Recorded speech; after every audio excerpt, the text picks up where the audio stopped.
LAX. My adventure to Nepal starts here. I got my ticket. Now I'm about to go into the massive line we call TSA check-in. For this flight, I decided to go with Singapore Airlines. Now, I'd never flown with Singapore, but I got a pretty good rate going to Kathmandu. So, yeah, this is my experience flying with them.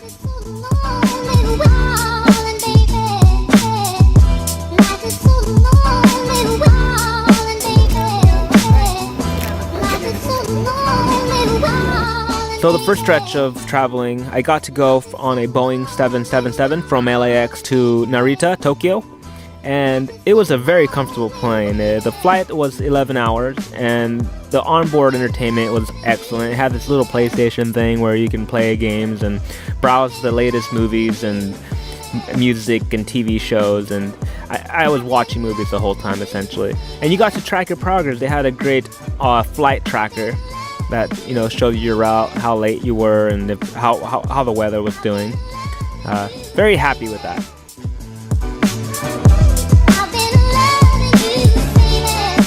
On the departure flight from LAX, I got to look over and I found a familiar face, the Channel Islands.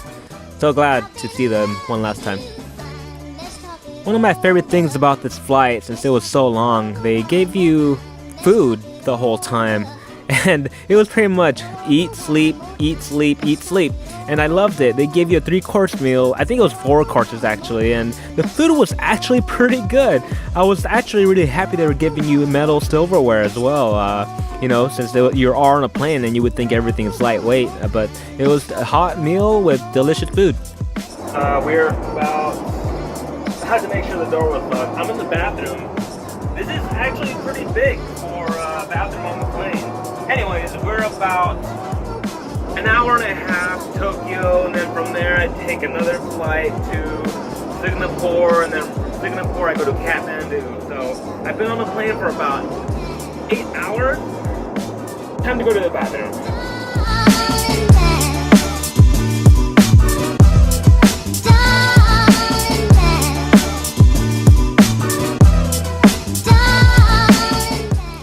So one of the things about international travel is that you constantly have to go through security checks and checkpoints and blah blah blah blah.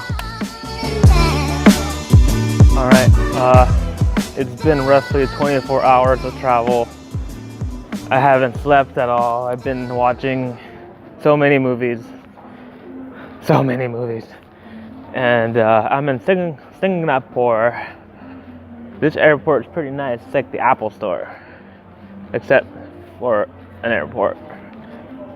I'm kind of out of it, guys. I have an 8-hour layover, so I have to find myself a little corner to maybe try to fall asleep. Good thing they have relaxing music playing. We'll see.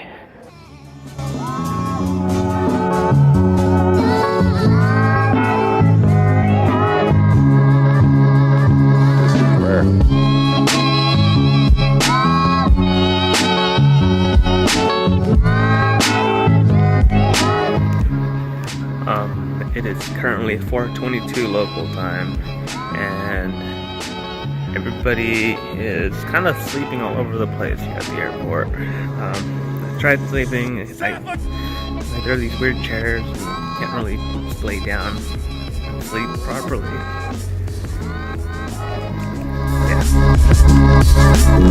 The Singapore airport is awesome. They give you free movies that you can go watch during your layover, and they have a very awesome airport environment. I loved it. So I've been at the airport for about a day and a half now, and it sucks. I feel like you don't get to walk anywhere, really do anything. I mean, this is a huge airport, but it feels like you can't get out. You can't because immigration. I'm waiting for a shuttle to transfer me over to the Terminal 2, and it looks like I'm the only one. But then again, it is like 4:30 in the morning, so maybe that has something to do with it. I made it to Terminal 2, and it's like a little mini enchanted avatar forest, and there's like I'm on top of a koi pond right now. Koi! This airport really went above and beyond with customer comfort, and everywhere you looked, it just didn't feel like an airport. It just seemed like you were at a mall or something, and it was really, different. I wish American airports were a little more like this, and, well, one can hope. Another great thing about this airport, they included, or they provided charging stations pretty much all throughout. Little USB ports you can plug into and charge, and do all that you needed. And I don't know why I had so many tissues in my pocket, but whatever.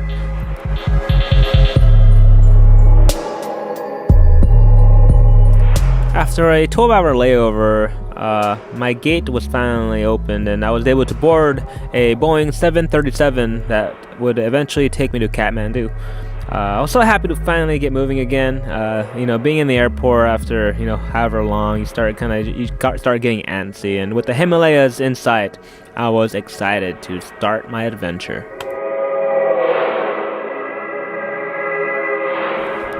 And what after seemed hours, ages, I finally got to see my first glimpse of the great Himalayas. I looked out my window and just, you're flying at 20, 30,000 feet, and you look out your window and you see these white-capped mountains, and, they're at the level that you're flying. And eventually the plane started lowering in elevation, and you could see little villages on the ridges of mountains, and you can kind of tell there's little roads here and there, but for the most part, it looked like there were dirt trails. And this is when I started kind of realizing, whoa, I'm here. I'm in Nepal. I've made it. Kathmandu, baby. Here we go.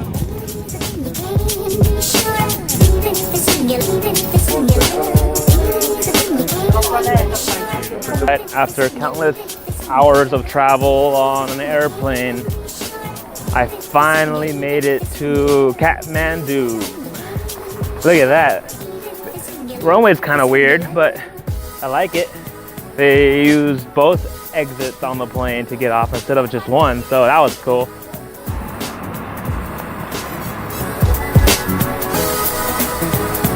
I just got out of like 4 different lines. The first one was to get some kind of immigration form filled out.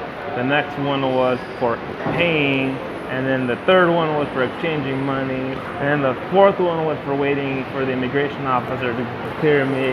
Now I think I'm going to more lines to go check my baggage and get a pass. It's just a bunch of lines into. Made it to Tamil and found a tour guide, and we're gonna try to find some last minute gear here and maybe get some food.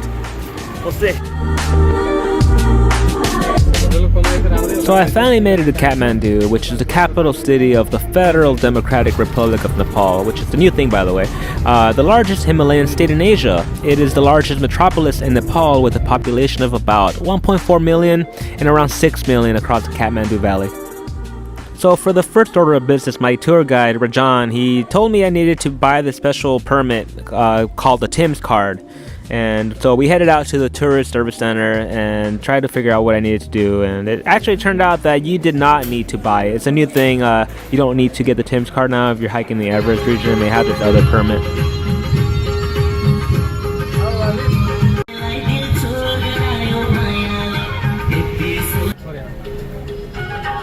And so once that was taken care of, I told my tour guide that I needed to buy a bunch of things. I needed a sleeping bag, some pants, trekking poles, some iodine pills, blah blah blah. And he helped me arrange all that and got me some pretty good prices. Okay, after 37 hours of travel, I finally made it to Kathmandu. I met a great freaking tourist guide. Thank you. I'm really happy to meet my brothers. And we're gonna go to Everest trekking from tomorrow. And right now we are for the city sightseeing. It is like amazing. I'm also feeling really happy. It is a magical place. We're in the small city called Tamil, we managed to get all the stuff that I needed to get last minute, like pants, trekking poles, and water cleansing pills and stuff. Anyways, it's been a hectic day. Saw a great sunset, got to fly the drone, get a cool shot, and I'll put that in the video. You guys can check it out, and it's just amazing. Check it out, guys.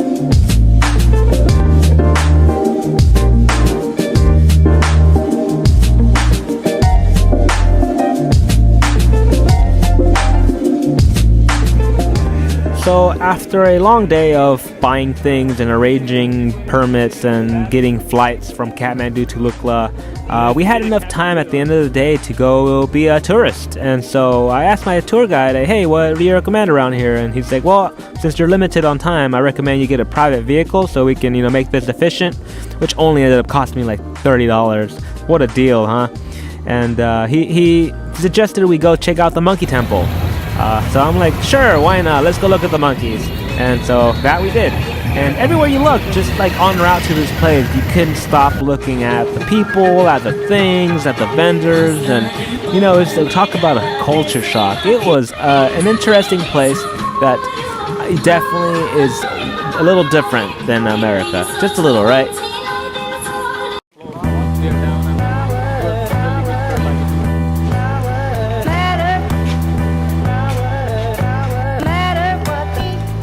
So as you can tell, we have made it to the monkey temple, and oh boy, were there monkeys. There were definitely a lot of monkeys, and some of them were doing naughty things, and it looks like the locals were throwing rocks at them because they tried not to encourage that. And these monkeys were curious little creatures. They would, they're like little kids, and they throw rocks at each other and get angry and fight over food. And they look cute enough from far away, but my tour guide strongly suggested to stay away. They might have a disease and ticks and stuff. So yeah, that's all I needed to hear. So did not end up feeding them. And so here's the monkey temple is actually, it's not called the monkey temple. They call it the Swayambhu or something like that, and I probably botched it, but the name is pretty long. I'll put it on the screen. Which is it's an ancient religious architecture atop the hill in Kathmandu, and the site means sublime trees for the many types of trees that are found around the hill. And it was an interesting place. You got to see kind of the whole Kathmandu Valley from there, and it was just gorgeous. Some of the sites weren't as gorgeous, like the burning trash that you would see throughout. Like that's kind of their waste management system there. And I felt kind of bad seeing that, and you smell it, and it just makes you cough. And anyways, the crowd of monkeys kind of distracted me from that, and quite entertaining actually, checking out these little monkeys dance for food, I guess. And monkeys.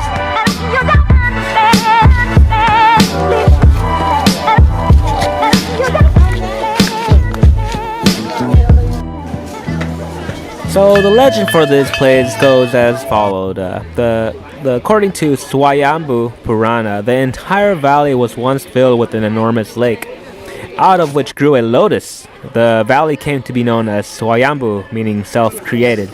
The name comes from an eternal self-existent flame, over which a stupa was later built.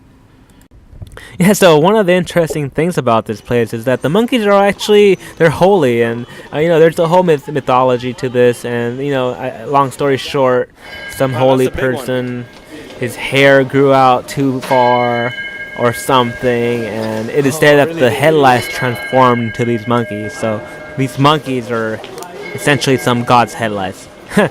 Pretty funny, huh?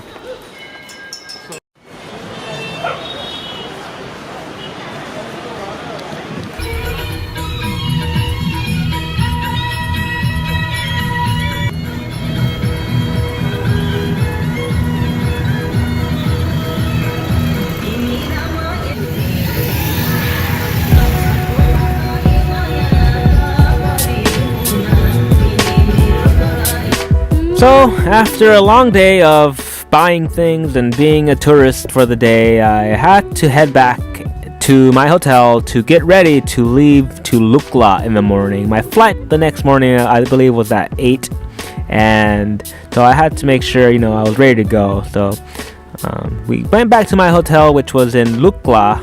It was in Tamil. And Tamil is the tourist zone for Kathmandu. And everywhere you look, you see a lot of English, and everybody speaks English somewhat.